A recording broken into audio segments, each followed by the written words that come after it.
I'm Christine Frizzau in Washington. Amid the slew of executive orders President Trump has been signing, one is now in the works that would temporarily halt funding for research some see as too risky. It's research many of us had never even heard of until the coronavirus pandemic. It was a disease so deadly, it's now blamed for the death of 3 million people in the first year alone. Yet exactly how COVID-19 started remains somewhat of a mystery. Research conducted at the Wuhan Institute of Virology in Wuhan, China, on a novel coronavirus remains a leading theory of how the virus came to be and possibly how it leaked out into the world. You know, it came out of the Wuhan lab, which I said right from the beginning, all of you know.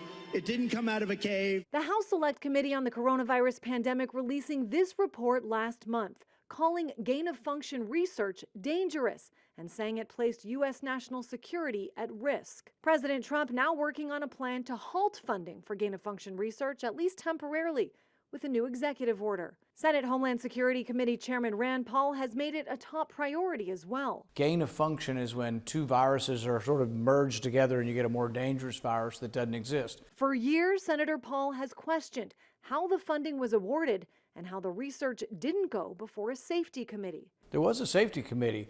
The research in Wuhan just went around the committee. It never was scrutinized by the safety committee. So you think that the U.S. has just as big of a role or a major role compared to China?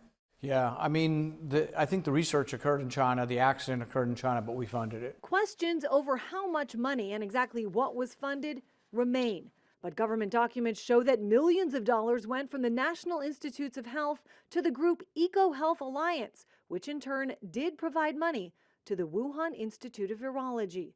Still, there is plenty of support for gain-of-function research. NIH says it's made enormous contributions to the understanding of disease and the development of cures, including more effective vaccines and drugs. Senator Rand Paul told me he has already drafted legislation to halt funding for gain-of-function research.